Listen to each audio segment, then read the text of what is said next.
네, 이 시간에 저는 그가 살아나셨다라는 제목으로 오늘 말씀을 함께 나누기를 원합니다. 2010년 소프트뱅크의 손정희 회장은 자신의 트위터 계정에 인생에서 가장 슬픈 일은 무엇일까요? 인생 최고의 행복은 언제였을까요? 이 두 가지의 질문을 10분 간격으로 올렸습니다. 하루 이틀 사이에 무려 2,500여 개의 댓글이 달렸습니다.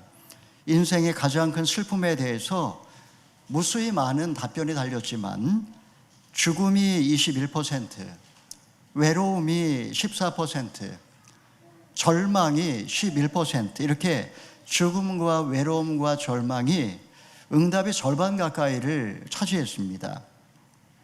부모와 배우자와 형제자매 그리고 자식 이런 소중한 사람을 다시 보지 못한다. 여러분, 이것은 헤아릴 수 없는 슬픔입니다. 가까운 이의 죽음은 상상하기조차 괴롭습니다.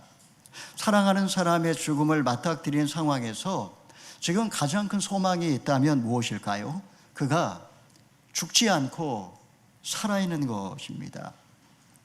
문득 이런 생각을 해보았습니다. 지금 이 순간에 그들이 내 곁에 살아있다면 어쩌면 지금이 가장 행복한 시간이 아닐까요? 최고의 행복에 대한 댓글도 달렸습니다. 오늘 하루하루 살아가는 것 14%, 자아실현 12%, 사랑하고 사랑받기 8%, 남에게 필요한 존재가 되는 것 8%, 따뜻한 미소 7%, 이렇게 답변을 했습니다. 그들은 부자가 되거나 권력을 가지거나 명예를 얻는 것, 이런 것을 행복이라고 생각하지 않았습니다. 내가 지금 행복하지 않은 이유는 사회가 만들어준 거짓 프레임을 행복이라고 착각하기 때문입니다. 여러분, 내 인생을 돌아볼 때 가장 슬픈 일은 언제였습니까? 지난 인생 최고의 행복은 무엇이었습니까? 지금 내가 불행하다면 그 이유는 무엇입니까? 내가 이렇게 건강하게 숨을 쉬며 이 자리에 나와 있다면 하루하루 살아가고 있는 것에 감사하며 살고 있습니까?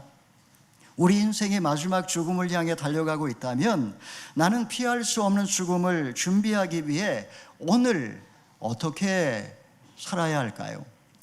이 시간에 우리는 본문 말씀을 통해서 예수님의 빈 무덤에 감추어진 행복의 비결에 대해서 함께 생각을 해보고자 합니다. 우리 1절에서 3절까지의 말씀을 읽어보겠습니다. 시작.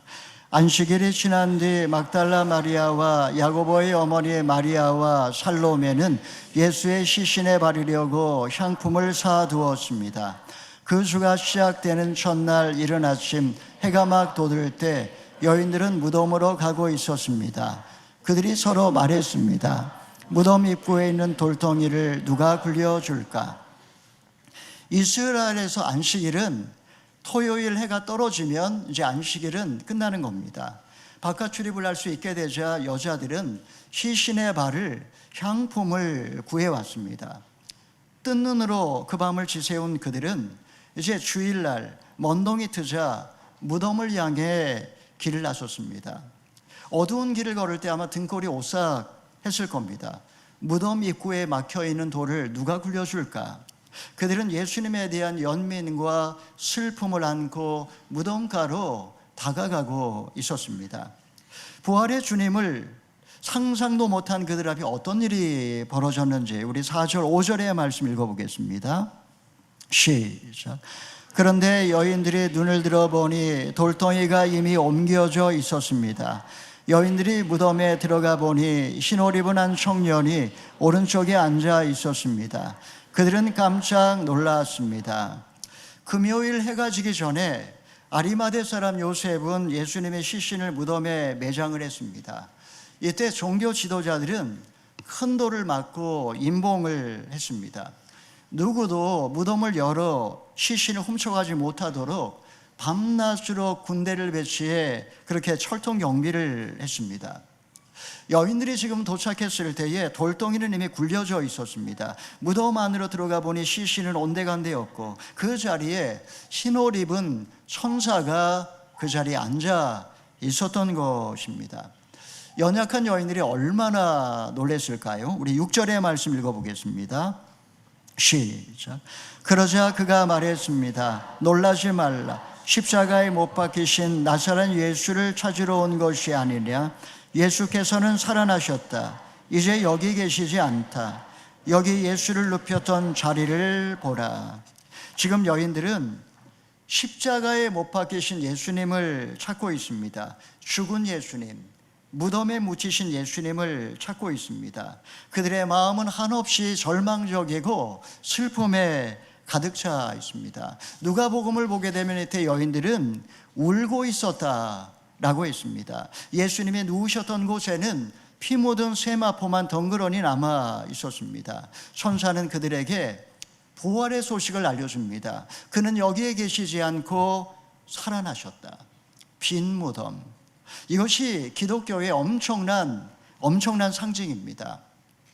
공자는 그 무덤이 중국의 산동성에 있습니다. 석가모니는 화장을 해서 사리를 8등분해 석탑에 보관을 했습니다. 마호메트의 무덤은 메디나에 있습니다. 기독교는 빈 무덤에서 시작을 했습니다. 예수님의 부활이 없었다면 성탄절도 성금요일도 의미가 없습니다. 죽음의 문제를 해결할 수 없다면 그는 훌륭한 성인일 줄 몰라도 결코 인류의 구원자가 될 수는 없습니다. 부활이 없었다면 기독교는 이 땅에 존재하지 않았을 것입니다. 부활이 있고 나서야 예수님의 모든 말씀과 행적이 하나의 줄로 연결이 됩니다. 전에는 그토록 깨닫지 못했던 제자들도 부활의 관점에서 예수님의 생애를 되새기면서 비로소 그 말씀의 의미를 깨닫게 되었다라고 고백을 했습니다. 우리는 부활의 의미를 알기 때문에 고통이 머지않아 기쁨으로 변화될 것을 소망하며 오늘을 넉넉히 견딜 수가 있습니다. 여러분, 슬픔과 고통으로 가득한 우리의 인생을 부활의 관점에서 재해석하실 수 있기를 바랍니다. 부활은 미래적 사건이 아니라 현재적 사건입니다. 마지막 날 부활하는 정도가 아니라 예수를 믿는 자들에게는 죽음이란 존재하지 않습니다. 나를 믿는 자는 죽어도 살겠고 무릇 살아서 나를 믿는 자는 영원히 죽지 아니하리니 이것을 너희가 믿느냐? 주님이 말씀하셨습니다. 여러분, 여기서 우리가 죽지 않는다 이 말의 의미는 죽지 않는다는 말이 아니라 더 이상 죽음이 우리의 삶에 지배하지도 못하고 어떠한 영향력도 우리의 삶에 미치지 못한다라는 겁니다. 여러분, 그렇기 때문에 죽음 앞에 우리는 이렇게 선포할 수 있습니다. 고린도전서 15장 55절 읽어보겠습니다. 시작. 사망아 내 승리가 어디 있느냐? 사망아 너의 독침은 어디 있느냐? 어느 누가 죽음의 권세 앞에 이런 담대한 고백을 할 수 있겠습니까? 초대교회 성도들은 굶주린 사자의 밥이 되었고 밤을 밝히는 기름처럼 화형을 당했습니다. 그들이 죽음의 고통을 기쁨으로 견딜 수 있었던 것은 바로 이 부활신앙 때문입니다. 그들은 죽음 앞에서 사망 권세를 향하여 이렇게 선포했습니다. 사망아 너의 이기는 것이 어디 있느냐? 사망아 너의 쏘는 것이 어디 있느냐? 신앙인들은 이런 믿음이 있기 때문에 장례식 때 곡을 하지 않고 찬양을 부릅니다. 우리가 장례식장에서 눈물을 흘리지 않는 것은 아닙니다. 우리도 눈물을 흘리지만 그 눈물은 헤어짐을 아쉬워하는 눈물이지 절망의 눈물은 아닙니다. 우리는 자녀를 기르다가 또 멀리 유학을 보내거나 때로 한국에서는 군대를 보낼 때도 있습니다. 그때 부모는 눈물을 흘립니다. 여러분, 이런 것과 비슷한 겁니다. 죽음의 강 너머로 사랑하는 가족을 떠나 보내는 것은 물론 그 이별이 슬프고 마음이 아프지만 다시 만날 것을 소망하기 때문에, 확신하기 때문에 절망하지는 않는 것이죠. 예수님이 다시 사셨다는 소식을 전해준 천사는 여인들에게 어떤 부탁을 합니까? 우리 7절 8절의 말씀 읽어보겠습니다. 시작. 자, 이제 가서 그분의 제자들과 베드로에게 전하라. 예수께서 너희보다 앞서 갈릴리로 가실 것이며 그분의 말씀대로 거기서 너희가 예수를 보게 될 것이다. 여인들은 억지를 잃고 벌벌 떨면서 무덤에서 도망쳐 나왔습니다.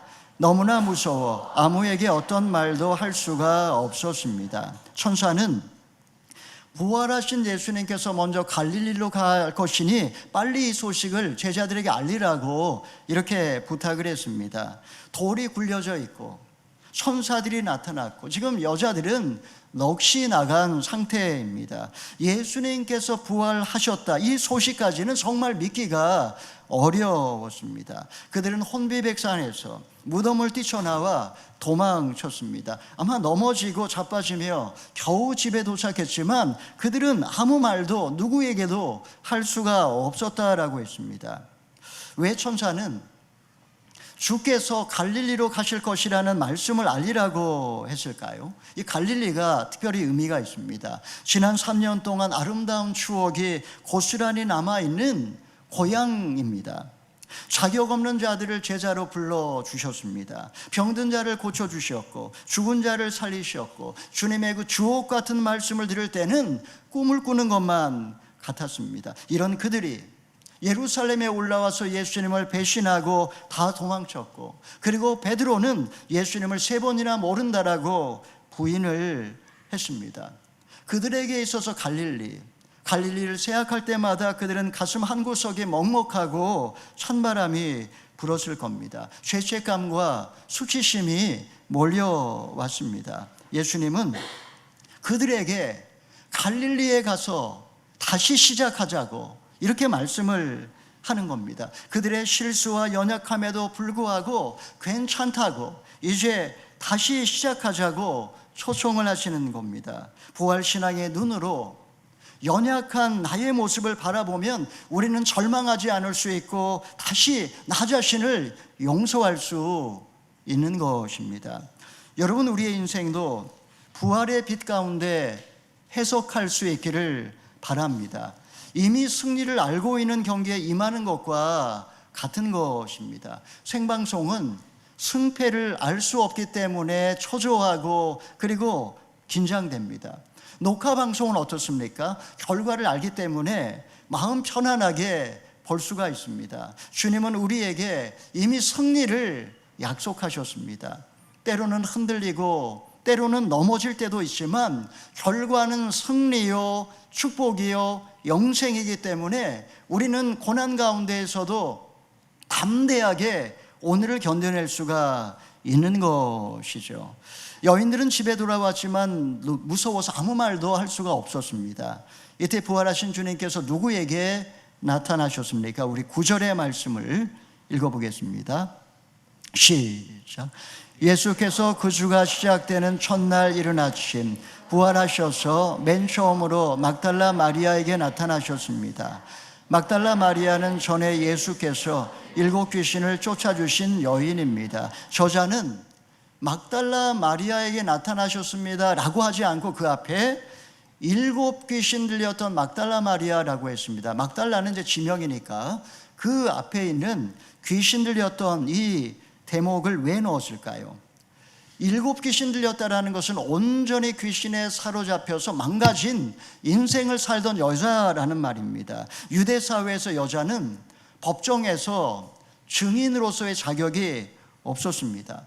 더구나 그녀는 더러운 귀신에 사로잡혀 비참하게 살던 그런 과거를 갖고 있는 여자였습니다. 부활하신 예수님은 놀랍게도 그 수많은 사람들 가운데 가장 비참하고 가장 더럽고 불쌍한 인생을 살던 그 마리아에게 나타나신 겁니다.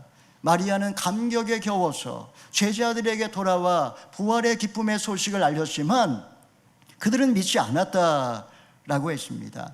천사를 만났던 막달라 마리아였습니다. 그때는 그녀도 믿지 않았지만 이제 부활의 주님을 만나고 예수님이 살아나셨다고 내 눈으로 똑똑히 봤다고 증거했지만 그러나 제자들은 믿지 않았습니다. 정말 주님이 부활하셨다면 우리에게 먼저 나타나셨어야지 귀신 들렸던 마리아에게 보여주셨을 리가 없다라고 그들은 생각을 했을 것 같습니다. 혹시라도 마리아가 또다시 헛것을 본 것은 아닐까, 귀신 들린 건 아닐까 이렇게 의심을 했던 사람이 있었을지 모르겠습니다. 부활하신 예수님께서 또 누구에게 나타나셨습니까? 우리 12절의 말씀 읽어보겠습니다. 시작.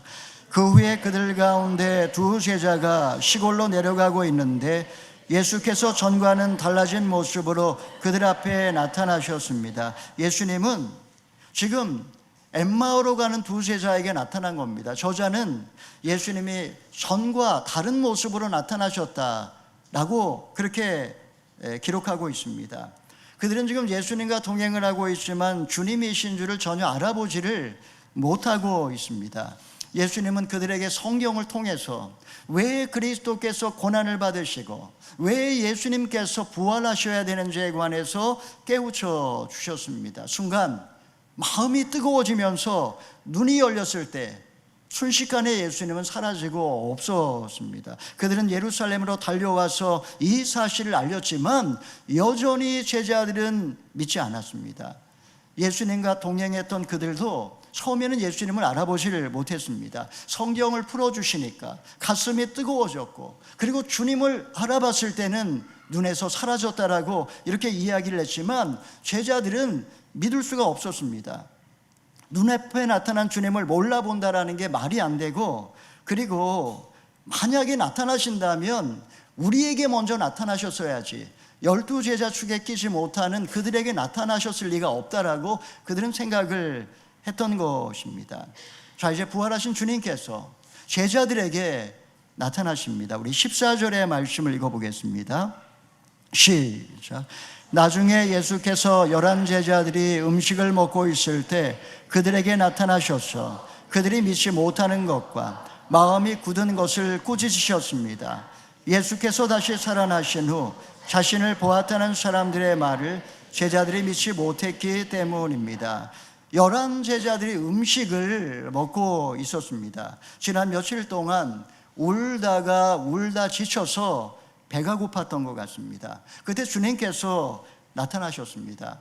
여러분, 이때 만약에 여러분이 예수님이라면 뭐라고 이야기하시겠습니까? 지금 목에 지금 밥이 목구멍에 넘어가겠느냐, 아마 이렇게 말씀하셨을 것 같아요. 지금 예수님이 좀 많이 실망하셨어요. 그래서 그들의 믿음 없음과 그들의 완악함을 꾸짖으셨다라고 했습니다. 예수님은 지금 부활하셨는데 그 부활의 소식을 여자들과 그리고 제자들이 증언했음에도 불구하고 여전히 그들은 믿지 않았기 때문입니다. 지금 성경 저자는 의도적으로 저들이 믿지 않았다라고 하는 구절을 3번이나 반복을 하고 있습니다. 왜 이렇게 저들이 믿지 않았다 반복을 하는 것일까? 그 이유는 한 가지입니다. 그만큼 부활이란 믿기 어렵다라는 겁니다. 믿기 어려운 소식을 별 볼 일 없는 사람들이 전하니 더욱더 믿을 수가 없다라는 겁니다. 여자들도 천사의 소식을 입을 닫아버렸습니다. 부활의 소식을 전해준 사람은 막달라 마리아 한 사람이었습니다. 제자라고 하지만 제자 축에도 끼지 못하는 그들조차도 믿지 못했습니다.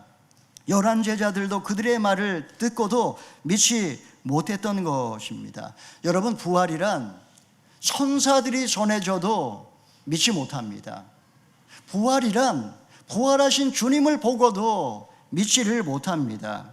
부활은 그만큼 믿기 어려운 교리라는 겁니다. 부활하신 예수님을 처음으로 목격한 사람은 가장 불쌍하고 가장 망가지고 절망적이었던 막달라 마리아에게서였습니다. 여러분, 이것이 복음입니다. 도저히 믿을 수 없는 소식을, 도저히 믿을 수 없는 사람들을 통해 도저히 믿을 수 없는 방법으로 세상에 전해진 게 지금 저와 여러분이 믿고 있는 예수 그리스도의 부활입니다. 이제 예수님은 도저히 믿을 수 없는 제자들에게 감당할 수 없는 명령을 하십니다. 그것이 무엇인지 우리 15절의 말씀 읽어보겠습니다. 시작.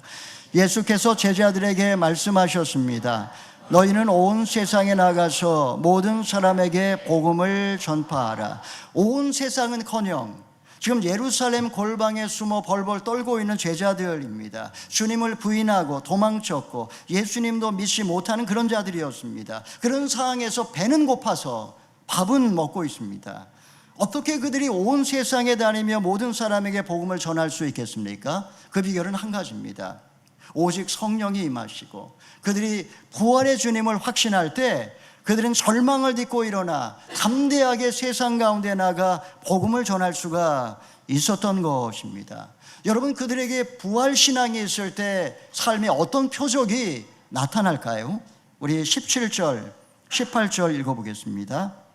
시작. 믿는 사람들에게는 이런 표적이 따를 것입니다. 그들은 내 이름으로 귀신을 내쫓고 새 방언으로 말하며 손으로 뱀을 집어들고 독을 마셔도 아무 해 받지 않으며 아픈 사람들에게 손을 얹으면 병이 나을 것이다.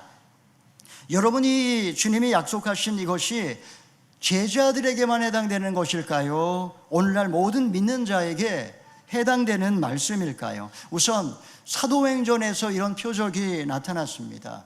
베드로와 요한은 성전 미문에서 안전뱅이를 일으켜 세웠습니다.